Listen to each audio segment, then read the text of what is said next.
Oui. Donc, si on devait ramener un petit peu tout ce qui s'est passé donc, dans les années 70, le mouvement, parce qu'il y a trop d'informations, il y a trop d'événements qui sont importants, etc., etc. Et cette question de la guerre du Sahara occidental.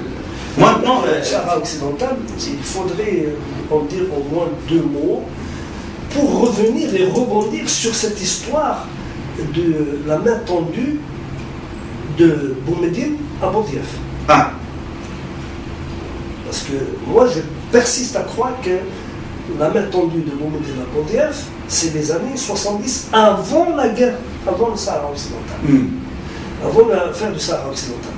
Et la fin du Sahara occidental, d'ailleurs, il y a une attitude très significative de Boudiaf, qui a été ultra minoritaire dans le parti, je le dis.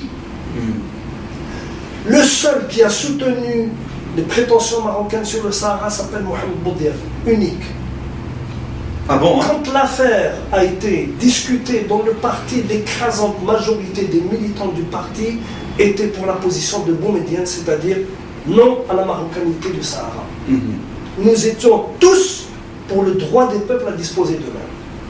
Tous. Et la position de Boudiaf? Et la position de Boudiaf, il nous a fait parvenir, si c'est la vérité, parce que je n'en sais rien, Rachid Karim est un menteur comme un arracheur de dents. Rachid Karim et Hassan Beljoudi nous ont amené un texte, qui sont acolytes, qui nous a amené un texte, la lettre de Mohamed Boudiaf, en disant nos frères. Qui était à l'époque au Maroc. Qui Boudiaf était au Maroc, oui, voilà. Bien sûr. Il était à Knetra. Il était à Knetra, oui. Donc il nous a envoyé, soi-disant, une lettre, ils ont dû la rédiger chez eux, sur la marocanité du Sahara, sur la légitime revendication du Maroc, comme un recouvrement de souveraineté, etc., etc. Ça a fait un tollé du diable. Et ça a été une des premières crises que le parti a connues, non seulement en France, mais ici à Alger, parce qu'il y avait des sections à Alger qui ont dit hors de question. Nous ne sommes pas pour Boumediene, mais dans l'affaire du Sahara occidental, nous sommes d'accord avec les autorités algériennes. Et ça a été dit. Et comment tu expliques cette position de la part de quelqu'un comme Boudiaf? Il aurait pu se taire. Pourquoi il ne s'est pas tu? Justement. On s'est posé la question. Oui. On l'a posée. On n'a pas eu devant nous. D'autant plus que Boudiaf, dans ses témoignages, etc., et il s'est toujours défendu de faire de la politique depuis le territoire marocain. Mais quand il soutient la marocanité, c'est la politique. Nous n'étions pas d'accord avec lui. D'accord. Pourquoi avait-il, à ton avis, pris cette position? Alors, nous avons posé la question à la personne qui, plus ou moins, le représentait en France, c'est-à-dire à Rachid Karim. Il nous a dit qu'il a subi des pressions, et puis il faut écouter ce que je vais dire parce que c'est très grave. Et je voudrais apporter un correctif à ce qu'a dit son fils. Oui. Pour lequel j'ai beaucoup de respect, que je ne connais pas. Un correctif à ce qu'a dit son fils sur Respublica 2. Sur Respublica 2. C'est parfait, c'est-à-dire chez nous. Et ça nous intéresse dans le débat contradictoire. Bien sûr. Le témoignage et le débat contradictoire. Tout à fait. Alors, commençons par ce que tu vas révéler de grave. Oui. Rachid Karim nous a dit Mohamed Boudiaf est hôte du Maroc. D'accord. Hôte obligé. Il travaille comme employé. Il y a des témoins vivants. Il travaille comme employé dans une petite briqueterie à Knetra. Et évidemment. Employé, non propriétaire. Employé, j'ai dit. Parce que la briqueterie appartenait à un Espagnol. Oui. Et que, d'après les informations que nous avons collectées, il l'avait racheté à cet Espagnol à un prix raisonnable. Peu importe, à quelle époque. Et que cet argent lui a. À quelle époque il a acheté? Dans les années 70. Avant 75. Alors s'il l'avait acheté avant 75, c'est pour ça qu'il faut être sérieux et ne pas raconter des balivernes. C'est une histoire à laquelle je n'adhère pas, je ne crois pas, cette histoire. Donc, en 1975, Mohamed Boudiaf n'était pas employé à la briqueterie. Il avait la propriété de la briqueterie. Je tiens ça, et je le cite, et j'espère qu'il le confirmera, j'espère qu'il va intervenir pour répondre. Je tiens ça de Ramzan Rajala. Ramzan Rajala est un militant du Parti de la Révolution socialiste qui a adhéré au PRS en 1969, qui a été le garde du corps de Rachid Karim et de Boudiaf quand Boudiaf venait en France. Et Ramzan Rajala était le contact permanent avec Boudiaf. Et il est allé au Maroc chez Boudiaf avec Hassan Beljoudi et avec Rachid Karim. Ce sont, à ma connaissance, les seuls, peut-être Ahmed Jabbar, mais je ne suis pas sûr. Je ne suis pas sûr. Mais ils sont allés chez Boudiaf. Ramzan Rajala m'a dit qu'en 1975, Boudiaf était propriétaire de la briqueterie. Donc, il ne pouvait pas subir de pression. Il avait subi des pressions de la part de qui? Ça, c'est ce que dit Rachid Karim. Il dit qu'il a subi des pressions pour se prononcer en faveur de la marocanité du Sahara. D'accord. Alors, c'est ce qu'on nous a raconté en 1975. D'accord. On a dit, s'il subit des pressions, et ça, j'espère que les archives seront récupérées un jour parce que les enregistrements existent. Je crois même que la personne qui a répondu à Rachid Karim, et je donne son nom, s'appelle Amin Ben Mansour, alias Mouloud, qui est toujours vivant, militant, toujours, a dit, puisque Mohamed Boudiaf n'est pas maître de ses positions, il n'a qu'à rejoindre Aït Ahmed en Suisse. C'est-à-dire qu'il quitte le Maroc. Qu'il quitte le Maroc, et s'il besoin qu'on le prenne en charge, nous le prendrons en charge. Et j'espère que Ben Mansour m'écoute et qu'il intervienne pour rafraîchir la mémoire à ceux qui oublient. Donc il ne faut pas raconter n'importe quoi. On nous a eu on nous a roulé dans la farine. Et ça, il ne faut pas l'accepter. C'est pour ça qu'il ne faut jamais être soumis dans un parti politique. Il faut discipliner, mais pas soumis. D'accord. Moi, je l'ai payé cher. Ils m'ont fait un procès ignoble en mon absence. Ils m'ont exclu sous le fallacieux prétexte de délation parce que je me suis exprimé librement. J'ai dit non. Je n'étais pas le seul, j'avais 10 personnes avec moi, dont j'ai préféré garder l'anonymat. Alors, continue sur cette histoire de témoignage grave sur cette période, sur le Sahara occidental. Sur le Sahara occidental. Donc, quand la question a été débattue au PRS, on a dit il est hors de question que le PRS, si Mohamed Boudiaf veut prendre position à titre personnel, pour X raisons, c'est son affaire. Mais que Mohamed Boudiaf implique le parti, c'est hors de question. S'il le fait, nous prendrons une position publique, officielle, en disant le PRS soutient l'indépendance du Sahara occidental et il sera dans la merde. Et ça, je crois que les militants le savent. Et ça a été un débat houleux, très violent, très virulent à l'intérieur de l'organisation. Et ça a été la première crise, qui a ensuite débouché sur un certain nombre d'exclusions et de liquidations. Il faut le dire. Donc, dans cette affaire, je crois qu'il faut maintenant, avec le recul du temps, comprendre le geste et le sens du geste de Mohamed Boudiaf. C'était une manière de refuser la main tendue de nos médias. C'est comme ça que je la vis, politiquement parlant. Si je tends la main à Hassan II, si je reconnais la marocanité du Sahara, je me bats en brèche, je m'oppose radicalement aux positions donc, de Boumediene. Sans faire aucune distinction entre le pouvoir et le pays, l'État. Sans faire. Je t'ai dit, moi, je le dis, et je le dis vraiment sereinement, calmement et paisiblement.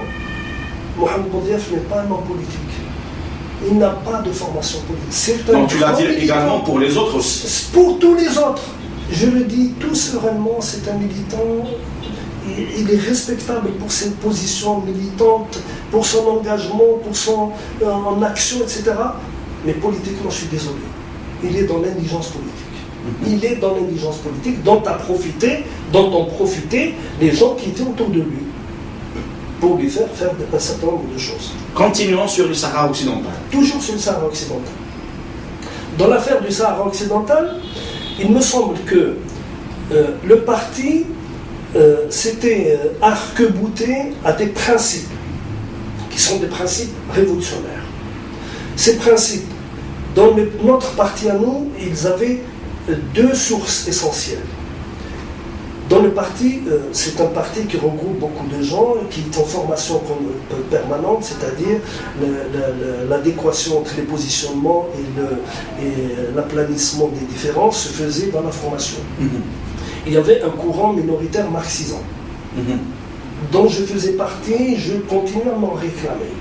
Je suis de l'école marxiste, je le reconnais. Je ne suis pas marxiste, je suis de l'école marxiste.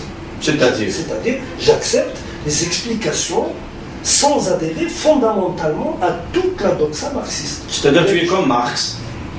C'est-à-dire toi tu es comme Marx. Il fonde. Non, c'est-à-dire non. Je ne fonde rien. Non, je ne l'ai pas dit dans le sens d'un métal qui dit qu'il n'y a de marxistes dans ce monde aujourd'hui que Marx et moi. Peut-être que moi et Marx.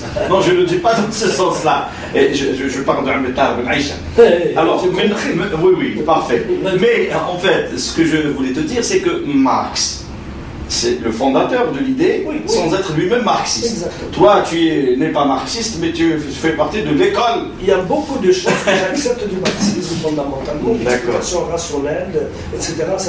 Bref, ce n'est pas le moment d'en parler. C'est autre chose. Donc, mais il y avait un autre courant qui était un courant nationaliste révolutionnaire, plus ou moins, certains segments étaient très attachés à l'Orient. Il y avait quelques militants qui étaient des militants engagés pour la cause palestinienne, dont certains étaient membres du Front populaire de libération de la Palestine de Georges Habash. Le FPLP. Le FPLP. On me permettra de ne pas donner de nom, parce que c'est des gens qui sont encore à l'étranger pour certains d'entre eux, et je ne fais pas confiance aux institutions, de manière générale. Il y avait un courant de nationalistes arabes, proche du Ba'ath, dans le PRS, c'est-à-dire qui défend, et il y avait une écrasante majorité composée essentiellement d'ouvriers qui étaient dans le national-patriotisme algérien. Mais lorsque tu parles de tous ces mouvements à l'intérieur du PRS, de cette majorité-minorité écrasante, etc., sincèrement, c'était quoi la base militante du PRS ou même des autres partis politiques? Ça représentait combien en termes de pourcentage?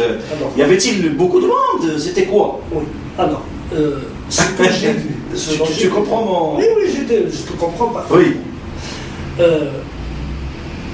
La fois où j'ai vu le plus de monde dans le parti, c'est-à-dire en France, dans une réunion que nous tenions... Dans une assemblée. Non, c'est pas les réunions de formation et d'assemblée. On devait être à peu près 200 personnes. 200 personnes qui se sont déplacées. Probablement d'autres ne se sont pas déplacées. Dans ces 200 personnes, je peux dire sans me tromper, il y avait à peu près 150 ouvriers. 150 ouvriers. Sur les 150 ouvriers, je peux dire, grosso modo, sans pouvoir me tromper, il y avait à peu près 130 qui étaient originaires de Kabylie. Qui étaient berbérophones. Qui avaient appris le militantisme, cette immigration, des syndicalistes. C'était des syndicalistes. C'est parfait. C'était juste une parenthèse pour comprendre un petit peu la composition sociologique de la base. Je parle de la base qui se trouvait en France, pas en Algérie. En Algérie, je ne sais pas. Je ne sais pas. Donc, ces gens-là, c'est pour ça que je disais... Mais majoritairement, pour revenir à la question du Sahara occidental, majoritairement, ils étaient tous pour la position algérienne, la position officielle. Fondamentale. Et à l'époque, c'était quoi Toi, tu as une double casquette, le militant et l'intellectuel, l'universitaire, etc. À ton avis, à l'époque, cette histoire du Sahara occidental, indépendamment de, j'allais dire, des faits officiels, c'est-à-dire de la présentation officielle des deux côtés du Maroc comme de l'Algérie, de cette question d'un semblant de guerre entre deux pays pour un territoire qui était en conflit déjà depuis l'époque espagnole, etc. Moi, j'essaie d'avoir une certaine distance pour pouvoir comprendre un petit peu le... Bien sûr. Mais indépendamment de ce fait officiel, à ton avis, le problème du Sahara occidental, est-ce qu'il n'était pas dû à une sorte de guerre personnelle, psychologique, que des humeurs personnelles, psychologiques, aussi bien de Boumediene que de Hassan II? Est-ce qu'il n'y avait pas du personnel dans cette guerre? Excellente question. Je ne peux pas répondre pour Hassan II parce que vraiment, ce n'est pas pour être prudent, pas du tout. Je ne connais pas. Je dis franchement et honnêtement, je ne connais pas l'histoire du régime marocain. La seule partie de l'histoire marocaine qui m'a intéressé et sur laquelle j'ai travaillé, c'est la partie de la résistance du RIF contre le colonialisme franco-espagnol. Le reste, je n'ai pas beaucoup de... Ça n'a pas attiré mon attention. Je me suis un peu intéressé à Khattabi. Oui, parce qu'il a un lien avec le mouvement national algérien. C'est tout. Le reste, franchement, ça ne m'a pas intéressé. Et c'est dommage, parce que je n'ai pas le temps, c'est tout. Pour le problème de Boumediene, la question est pertinente. Pourquoi?